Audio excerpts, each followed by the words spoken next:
Visual: imagens aéreas noturnas do Plaza Hotel, luzes douradas refletindo no Central Park. Há um prédio na esquina da Quinta Avenida com a Central Park South que não deveria existir mais. Não assim. Não com essa indiferença glacial, essa fachada de calcário francês que parece esculpida em osso fossilizado de algum animal extinto. O Plaza Hotel tem 117 anos e, nesse tempo, ele devorou mais fortunas do que qualquer cassino de Las Vegas, mais reputações do que qualquer escândalo político, mais sonhos do que qualquer crise financeira. Ele está lá, imóvel, enquanto os táxis amarelos passam buzinando e os turistas tiram selfies sem entender que estão fotografando um cemitério vertical. Um mausoléu de mármore onde a aristocracia americana veio morrer de overdose de ambição. Entre agora. Passe pelas portas giratórias de bronze polido que já foram empurradas por reis, ditadores, estrelas de cinema e vigaristas de 3 continentes. O lobby é uma catedral do capitalismo. Lustres de cristal baccarat, pendurados como aranhas de gelo. Colunas de mármore que parecem roubadas de algum templo grego. Tapetes persas tão grossos que seus passos não fazem som. Mas preste atenção no silêncio. Não é o silêncio elegante de um hotel de luxo. É o silêncio de um cofre forte. Metade dos andares superiores agora são apartamentos privados, comprados por oligarcas russos, magnatas chineses, príncipes do Golfo que nunca, jamais pisam neles. São ghost apartments, fantasmas de investimento, refúgios fiscais com vista para o Central Park. O Plaza se tornou exatamente o que sempre foi. Um lugar onde o dinheiro vem para se esconder da realidade. Mas nem sempre foi assim. Houve uma época em que o Plaza pulsava. Quando suas 800 suítes estavam cheias de gente que acreditava que o luxo era um direito de nascença, que a falência era algo que acontecia com os outros, que a morte podia ser adiada com champanhe francês e caviar russo. Essa época acabou. E a história de como acabou é a história de uma maldição tão antiga quanto a ganância humana. A ilusão de que você pode possuir algo maior do que você. Visual: fotografias em sépia da construção do hotel, 1905-1907. No começo, havia apenas lama e ambição. Era 1905 e 3 homens se reuniram em um escritório enfumaçado de Wall Street para conspirar contra o bom senso. Bernhard Beinecke, um incorporador alemão com o rosto de um açougueiro e a alma de um poeta. Fred Sterry, o hoteleiro que já havia transformado o Breakers em Palm Beach em um playground para milionários. E Harry Black, o financista que construía arranha-céus como quem monta castelos de cartas. Eles olharam para um terreno na esquina mais valiosa de Manhattan, a Quinta Avenida, encontrando a Central Park South, e viram não um hotel, mas um monumento, uma declaração de guerra contra a modéstia. O projeto era obsceno, 18 andares de calcário francês importado, 1.600 trabalhadores, muitos deles imigrantes italianos que ganhavam $1 por dia e dormiam em barracos de madeira em Hell's Kitchen.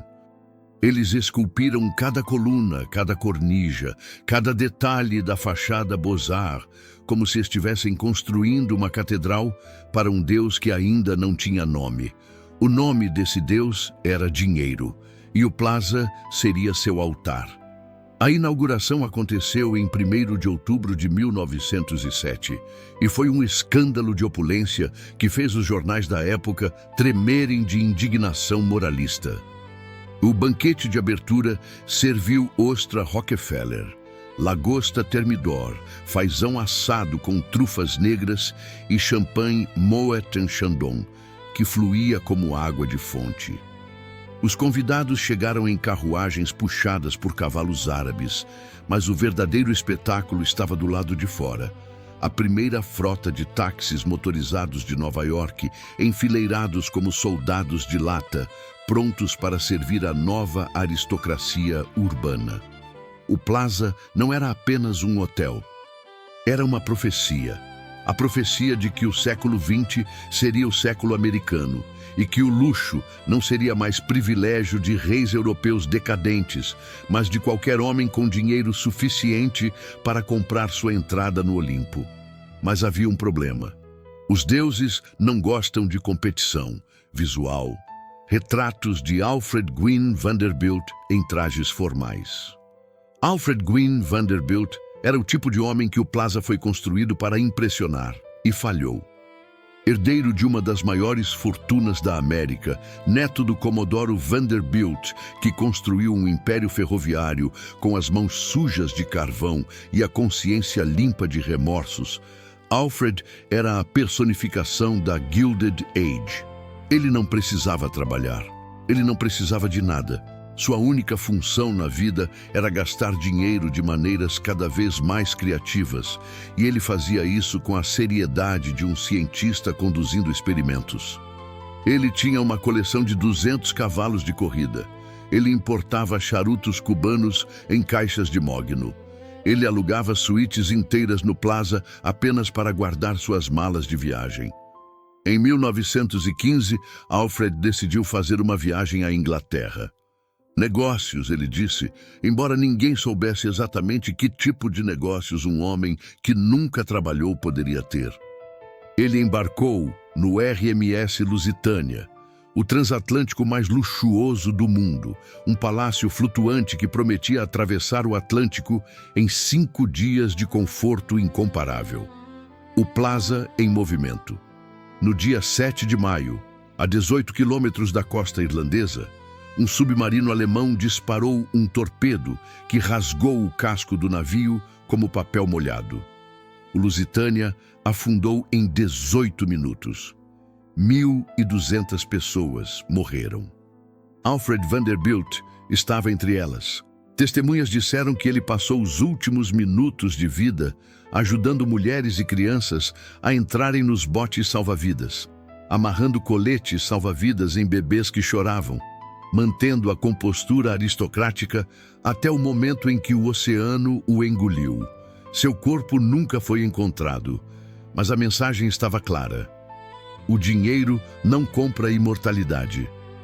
O Plaza perdeu seu patrono mais fiel e, pela primeira vez, os corredores do hotel ecoaram com um silêncio que não era elegância, mas presságio visual.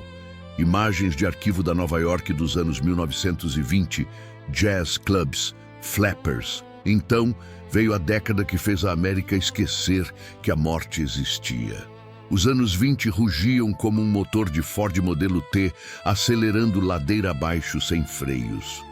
A Primeira Guerra tinha acabado, a proibição tinha começado, e o Plaza se tornou o epicentro de uma orgia nacional de negação. O lobby virou ponto de encontro para contrabandistas de uísque escocês que chegavam em Rolls Royces com garrafas escondidas em compartimentos secretos. O Oak Room, o bar de carvalho maciço com painéis esculpidos à mão, servia chá em xícaras de porcelana que cheiravam suspeitosamente a gin.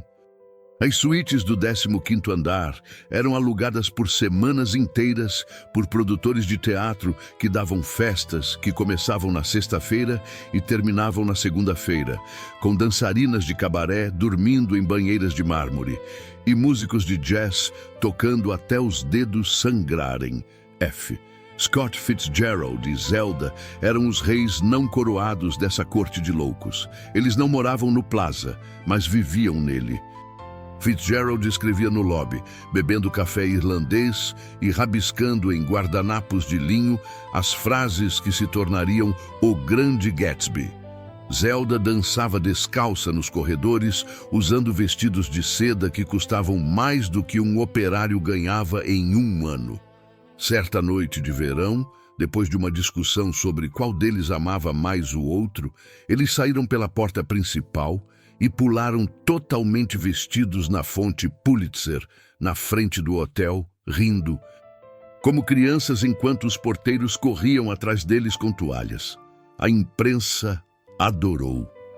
O Plaza fingiu estar escandalizado, mas a verdade é que o hotel precisava deles.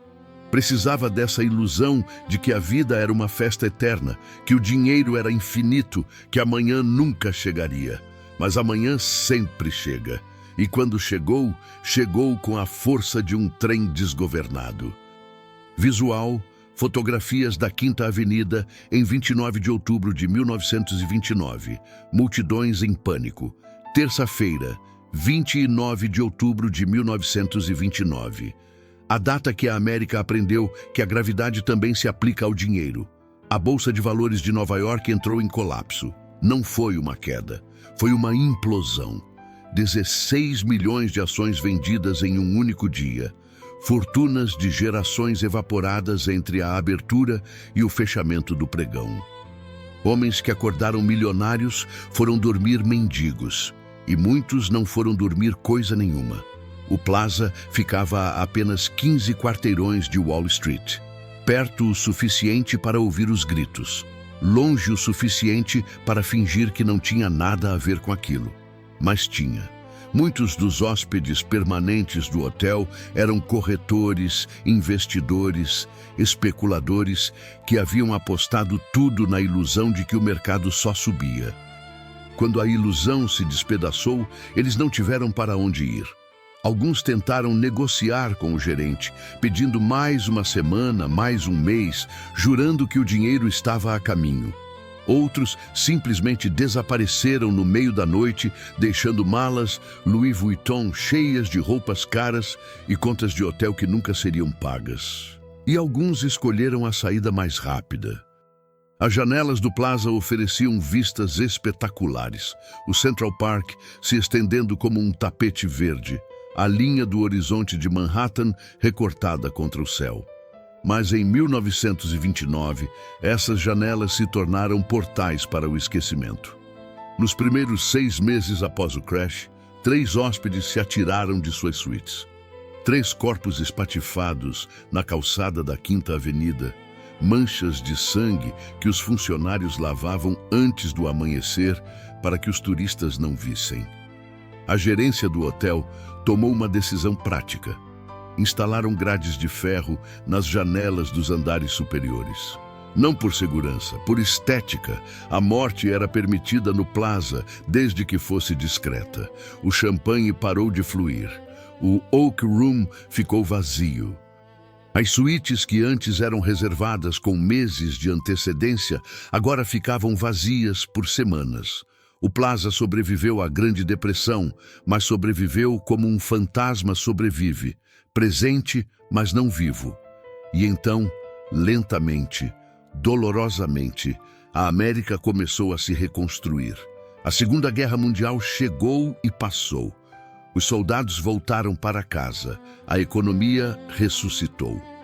E o Plaza, como sempre, estava lá, esperando pacientemente pela próxima geração de tolos que acreditariam que poderiam domá-lo. Visual: imagens em preto e branco de Truman Capote, close em seus olhos penetrantes. Truman Capote era um homem pequeno com uma voz aguda e um talento monstruoso para a crueldade elegante. Nos anos 60, ele era o escritor mais famoso da América, autor de Bonequinha de Luxo e A Sangue Frio. Um observador cirúrgico da alta sociedade que o adorava e temia em igual medida. Ele colecionava mulheres ricas como outros homens colecionam selos. Suas swans, cisnes de pescoço longo e joias caras que ele levava para almoços no Plaza e dissecava em suas histórias com a precisão de um patologista.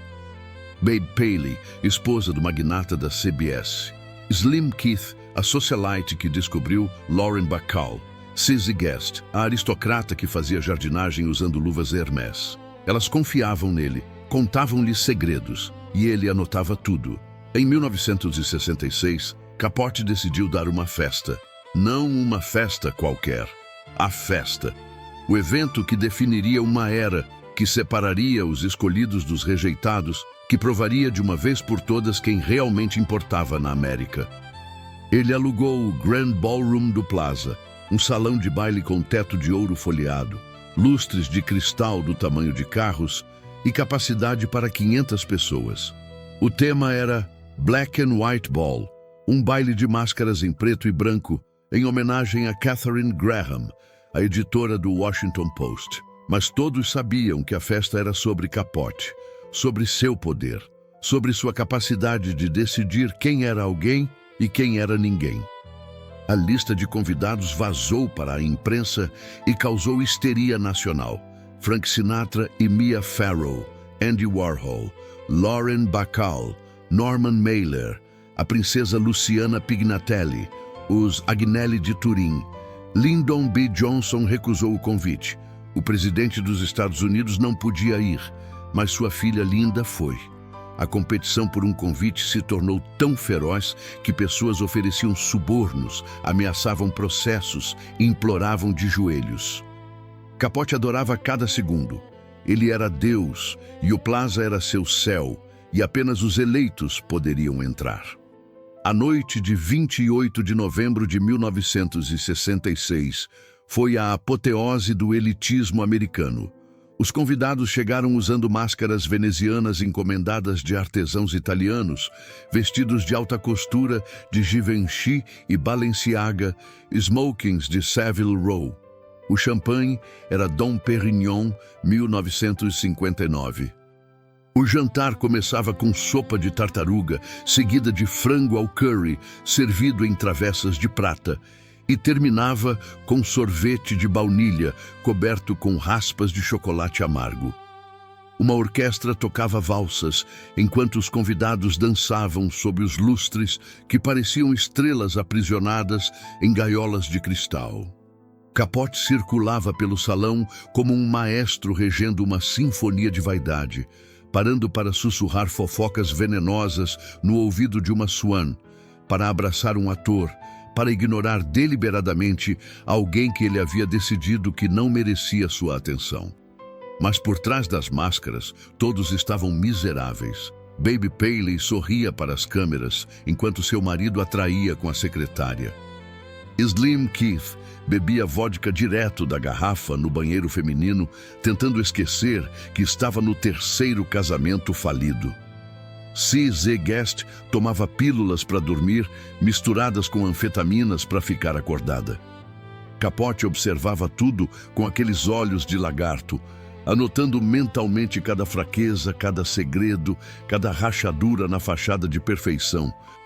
Anos depois, ele publicaria Answered Prayers, um romance em que expunha todos os segredos de suas swans, destruindo amizades de décadas, queimando pontes que ele mesmo havia construído. As mulheres que o amavam o abandonaram. Ele morreu sozinho em 1984, aos 59 anos, de overdose de álcool e remédios, em uma casa em Los Angeles que não era nem remotamente tão elegante quanto o Plaza. O salão de baile onde aconteceu o Black and White Ball ainda existe. Você pode alugá-lo para casamentos, bar mitzvahs, conferências corporativas. Mas se você ficar lá sozinho, tarde da noite, quando os funcionários já foram embora, você ainda pode sentir o cheiro de perfume francês misturado com desespero, o eco de risadas que soavam falsas mesmo na época. A sensação de que todos aqueles convidados estavam dançando na beira de um abismo e que a música estava prestes a parar. Visual. Imagens de Donald Trump nos anos 1980, terno azul, gravata vermelha, sorriso predatório. E então chegou o homem que acreditava que era imune à maldição. O homem que olhou para a história de falências, suicídios e tragédias que cercavam o Plaza e pensou: isso não vai acontecer comigo. Eu sou diferente. Seu nome era Donald Trump e em 1988 ele era o rei de Nova York. Não um rei de verdade, claro, mas um rei da tabloides, um rei da autopromoção, um rei da ilusão de que volume é o mesmo que substância. Trump já possuía a Trump Tower, o Trump Plaza Hotel and Casino em Atlantic City, o Trump Shuttle. Seu nome estava em letras douradas em metade de Manhattan. Mas não era suficiente. Nunca era suficiente. Ele queria o Plaza. Não porque fizesse sentido financeiro. O hotel estava perdendo dinheiro, precisava de reformas caras. O mercado imobiliário de Nova York estava começando a esfriar. Ele queria porque o Plaza era o símbolo máximo, o troféu definitivo. A prova de que Donald Trump havia chegado ao topo do topo. As negociações foram uma farsa. O dono anterior, Robert Bass, estava pedindo 400 milhões de dólares.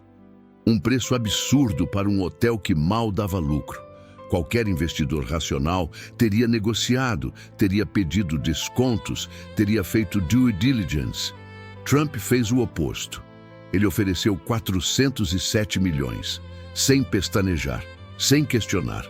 Ele queria que o mundo soubesse que dinheiro não era objeto, que ele podia pagar qualquer preço, que ele era o homem mais rico de Nova York. Exceto que ele não era. A maior parte do dinheiro veio de empréstimos de bancos que acreditavam na marca Trump. Empréstimos que teriam que ser pagos com os lucros do hotel, lucros que não existiam. Mas Trump não se importava com detalhes, ele se importava com manchetes. E conseguiu. Trump compra o Plaza, gritavam os jornais. O rei de Nova York conquista seu castelo. Ele deu entrevistas dizendo que não havia comprado um prédio, mas uma obra de arte. Que o Plaza era a Mona Lisa da hotelaria, que ele ia transformá-lo no hotel mais lucrativo do mundo. E então ele fez a coisa mais Trump possível. Nomeou sua esposa, Ivana, como presidente e CEO do Plaza. Ivana Trump era uma ex-modelo tcheca com um sotaque carregado, um guarda-roupa de Versace e zero experiência em gestão hoteleira. Mas ela tinha ambição. Deus, como ela tinha ambição. Ela chegava ao Plaza às 7 da manhã, usando ternos de power dressing, com ombreiras que pareciam armaduras, saltos agulha que ecoavam nos corredores de mármore como tiros de advertência. Ela demitiu metade da equipe antiga e contratou seus próprios leais. Ela redesenhou os uniformes dos funcionários. Ela mudou o cardápio do Palm Court, o restaurante mais famoso do hotel, substituindo pratos clássicos franceses por nova culinária americana que ninguém pediu. E ela brigava com os chefes, com os gerentes, com os sindicatos, com Donald. As discussões entre Donald e Ivana se tornaram lendárias. Eles gritavam um com o outro no lobby, na frente dos hóspedes, na frente dos funcionários, na frente de qualquer um que estivesse por perto. Ivana recebia um salário simbólico de $1 por ano, uma jogada de relações públicas para mostrar que ela trabalhava por amor, não por dinheiro. Mas todos sabiam a verdade. Ela trabalhava para provar que era mais do que a esposa de Donald Trump. E ele deixava, porque era bom para a imagem, até deixar de ser. Visual, capas de tabloides dos anos 1990, Best Sex I've Ever Had. O casamento implodiu em 1990 e a implosão foi pública, brutal e deliciosamente sórdida. Donald estava tendo um caso com Marla Maples, uma modelo da Geórgia com cabelo loiro platinado e uma ingenuidade calculada. Ivana descobriu. Eles estavam todos esquiando em Aspen, quando aconteceu o confronto. Marla se aproximou de Ivana na fila do teleférico e disse, segundo os tabloides, "Eu amo seu marido. Você tem que deixá-lo ir." Ivana respondeu com uma enxurrada de insultos em tcheco, inglês e francês. A história vazou para a imprensa. O New York Post publicou a manchete que definiria a era Best Sex I've Ever Had, citando Marla supostamente descrevendo Donald. O divórcio foi uma guerra. Ivana queria metade de tudo. Donald ofereceu uma fração. Eles brigaram por cada apartamento, cada jato particular, cada pedaço de propriedade. E enquanto isso, o Plaza sangrava. O hotel estava perdendo milhões por ano. A reforma cara que Trump havia prometido nunca foi concluída. Os hóspedes reclamavam de quartos velhos, encanamento barulhento, serviço decadente. A ocupação caía. Os bancos começaram a ligar. Em 1992, Donald Trump foi forçado a declarar falência corporativa, não falência pessoal. Ele era esperto demais para isso. Mas falência das empresas. O Plaza foi um dos ativos que ele teve que entregar aos credores. Ele vendeu o hotel em 1995 por 325 milhões de dólares, 82 milhões a menos do que havia pagado. Uma perda humilhante, pública, inegável. O homem que disse que transformaria o Plaza no hotel mais lucrativo do mundo havia sido derrotado por ele. O Plaza havia feito o que sempre fazia. Sobreviveu ao ego de seu dono. Trump seguiu em frente, é claro. Ele sempre seguia em frente. Mas algo havia mudado. Ele nunca mais tentou comprar um hotel histórico. Ele aprendeu a lição que Alfred Vanderbilt aprendeu no Lusitânia, que os hóspedes de 1929 aprenderam nas janelas. O Plaza não é seu. Você é dele. Visual. Imagens do Plaza sendo reformado, andaimes cobrindo a fachada. Os anos seguintes foram um desfile de donos que tentaram domar o indomável. Em 1995, o Plaza foi comprado por um consórcio liderado por um príncipe saudita, Al-Walid bin Talal, e um incorporador de Singapura. Eles tinham planos grandiosos: restaurar a glória, modernizar as suítes, transformar o Plaza em um destino global novamente. Eles gastaram milhões. Trocaram os tapetes, reformaram os banheiros, reabriram o Oak Room com um menu de chefe estrelado Michelin. E ainda assim, o hotel não dava lucro. Não o suficiente. Nunca o suficiente. Em 2004, Al-Walid vendeu sua participação para Elad Properties, uma empresa israelense de desenvolvimento imobiliário, liderada por Isaac Teshuvah. E Teshuvah teve uma ideia que era, dependendo de sua perspectiva, ou genial ou sacrílega, transformar metade do Plaza em condomínios residenciais privados. Não quartos de hotel que você aluga por uma noite. Apartamentos que você compra. Apartamentos de 10, 20, 50 milhões de dólares. Apartamentos para oligarcas russos que precisavam lavar dinheiro, para bilionários chineses que queriam um endereço de prestígio em Nova York, para sheiks do Golfo que colecionavam imóveis como outros homens colecionam relógios. A reforma começou em 2005 e foi uma profanação sistemática. Paredes foram derrubadas, suítes históricas onde reis e presidentes haviam dormido foram fatiadas em estúdios compactos. O mobiliário original, camas de mogno esculpidas à mão, cômodas vitorianas, espelhos com molduras douradas, foi leiloado. Você podia comprar um pedaço do Plaza no eBay. Garfos de prata que haviam servido jantares para os Rockefeller sendo vendidos por $50. Luminárias de bronze arrancadas das paredes e enviadas para antiquários em Connecticut. A alma do hotel sendo despedaçada e vendida em lotes. O Oak Room fechou em 2011. O bar que havia sobrevivido à proibição, à Grande Depressão, a 2 guerras mundiais, foi transformado em uma loja de roupas de luxo. Os painéis de carvalho maciço, esculpidos por artesãos alemães em 1907, foram cobertos com drywall branco. As mesas onde Fitzgerald escreveu, onde Capote conspirou, onde gerações de nova-iorquinos selaram negócios e traíram amantes, foram vendidas em um leilão que arrecadou menos do que o custo de uma suíte por uma semana. E os apartamentos? Eles venderam. É claro que venderam, porque sempre há alguém disposto a pagar qualquer preço pela ilusão de que pertence ao topo. Um apartamento de 3 quartos no 18º andar foi vendido por $52 milhões para um comprador anônimo registrado através de uma LLC nas Ilhas Cayman. Um penthouse de 2 andares com vista para o Central Park foi comprado por um empresário chinês que nunca passou uma noite lá. As luzes ficam apagadas, os quartos ficam vazios. O Plaza se tornou um cofre-forte vertical, um lugar onde o dinheiro vem para hibernar, onde a riqueza é armazenada como grãos em um silo, esperando por um apocalipse que nunca chega.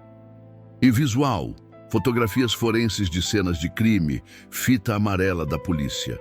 Mas o Plaza guarda segredos mais escuros do que apenas falências e egos feridos. Há sangue nas paredes, sangue real, sangue que foi lavado, mas nunca desapareceu completamente. Em 1978, um hóspede registrado como Dr. T, um pseudônimo que a polícia nunca conseguiu rastrear completamente, foi encontrado morto em sua suíte no 12º andar. Não foi um ataque cardíaco, não foi uma overdose acidental, foi um assassinato brutal, metódico. O corpo estava amarrado à cama com lençóis de linho egípcio, havia sinais de tortura. A polícia encontrou instrumentos cirúrgicos na mesa de cabeceira, bisturis, pinças, agulhas hipodérmicas. O quarto estava trancado por dentro. Não havia sinais de arrombamento, não havia testemunhas, não havia suspeitos. O caso nunca foi resolvido. A gerência do Plaza pagou para que a história não vazasse para a imprensa. Eles limparam o quarto, trocaram o carpete, repintaram as paredes. 3 meses depois, a suíte estava alugada novamente para um casal de recém-casados de Ohio que não fazia ideia de que estavam dormindo em uma cena de crime. Até hoje, funcionários antigos do hotel sussurram sobre aquele quarto. Dizem que as empregadas se recusam a entrar sozinhas. Dizem que hóspedes reclamam de barulhos estranhos à noite. O som de alguém respirando pesadamente, o rangido de lençóis sendo puxados, um cheiro metálico que não deveria estar lá. E depois, há as histórias da Guerra Fria. Nos anos 50 e 60, o Plaza era um ninho de espiões. A KGB mantinha agentes permanentes disfarçados de diplomatas soviéticos, alugando suítes por meses, usando o hotel como base de operações para recrutar informantes americanos. O FBI sabia. Eles tinham escutas telefônicas instaladas em metade dos quartos. Eles fotografavam quem entrava e saía. Eles seguiam hóspedes suspeitos pelas ruas de Manhattan. O Plaza era um campo de batalha invisível. Uma guerra travada em sussurros e envelopes cheios de dinheiro trocados em banheiros de mármore. Houve pelo menos 2 suicídios suspeitos de hóspedes que tinham conexões com agências de inteligência. Um em 1963. Um homem que caiu da janela do 15º andar, embora as grades de segurança instaladas após o crash de 1929 tornassem isso quase impossível. Outro em 1971, uma mulher encontrada na banheira com os pulsos cortados, embora os investigadores tenham notado que os cortes eram profundos demais, precisos demais, para serem auto-infligidos. Os casos foram arquivados. Ninguém fez perguntas. O Plaza continuou funcionando porque o Plaza sempre continua funcionando. Visual: imagens aéreas noturnas do Plaza, luzes acesas em apenas algumas janelas. E hoje o Plaza é um paradoxo. Ele ainda é um dos endereços mais prestigiados do mundo. Ainda cobra $1.000 por noite por um quarto padrão. Ainda atrai turistas que querem tirar fotos no lobby, que querem tomar chá da tarde no Palm Court, que querem dizer que estiveram lá. Mas metade do prédio está morta. Os apartamentos privados nos andares superiores são fantasmas, investimentos que nunca são habitados. Ativos que existem apenas em planilhas de Excel e declarações de impostos. Há noites em que apenas 10% das luzes estão acesas. Noites em que o Plaza parece uma caveira de pedra, com olhos vazios olhando para o Central Park. Os funcionários que trabalham lá há décadas falam sobre a mudança, sobre como o hotel costumava ter uma alma, sobre como você podia sentir a energia, a vida pulsando através dos corredores. Agora é só silêncio. O tipo de silêncio que você encontra em museus depois do fechamento. O tipo de silêncio que faz você se perguntar se alguém realmente está lá, ou se você está sozinho com os fantasmas. E há tantos fantasmas. Alfred Vanderbilt, afogado no Atlântico, ainda procurando sua suíte favorita. Os corretores de 1929, eternamente caindo das janelas que não conseguem mais abrir. As swans de capote, dançando em um salão de baile vazio, usando máscaras que nunca podem tirar. Ivana Trump, clicando pelos corredores em saltos agulha, gritando ordens para funcionários que não estão mais lá. E Donald, é claro, sempre Donald. Andando pelo lobby como se ainda fosse dono do lugar, como se o Plaza não o tivesse derrotado, como se a falência tivesse sido ideia dele o tempo todo. O Plaza Hotel não é um prédio, é um espelho. Um espelho que reflete a verdade mais cruel sobre a América, que o luxo é uma mentira, que o sucesso é temporário, que não importa quanto dinheiro você tenha, você não pode comprar imortalidade. Você pode comprar uma suíte no Plaza. Você pode comprar um apartamento de 50 milhões de dólares com vista para o Central Park. Você pode até comprar o hotel inteiro, se tiver dinheiro suficiente e ego suficiente. Mas você nunca vai possuí-lo. Porque o Plaza possui você. Ele está lá agora, na esquina da Quinta Avenida, com a Central Park South. Indiferente, eterno, esperando pelo próximo bilionário que acredita que é diferente, que acredita que pode vencer a maldição, que acredita que o luxo é um direito e não um aluguel temporário que pagamos enquanto esperamos a morte. O Plaza vai sobreviver a esse bilionário também. Ele sempre sobrevive. Porque no final, não são os homens que constroem os monumentos, são os monumentos que enterram os homens. E se você passar por lá tarde da noite, quando os turistas já foram embora e as luzes do lobby lançam sombras longas na calçada, pare por um momento. Olhe para aquela fachada de calcário francês, para aquelas janelas escuras, para aqueles lustres de cristal brilhando como olhos de predador. E pergunte a si mesmo, você realmente quer entrar? Porque o Plaza sempre tem um quarto disponível, sempre tem espaço para mais um sonhador, mais um ambicioso, mais um tolo que acredita que desta vez será diferente, mas não será, nunca é. O Plaza sempre vence. E quando você sair, se sair, você vai deixar um pedaço de si mesmo lá. Um pedaço que o hotel vai guardar, junto com todos os outros pedaços de todas as outras almas que tentaram possuí-lo e falharam. Porque essa é a verdadeira maldição do Plaza.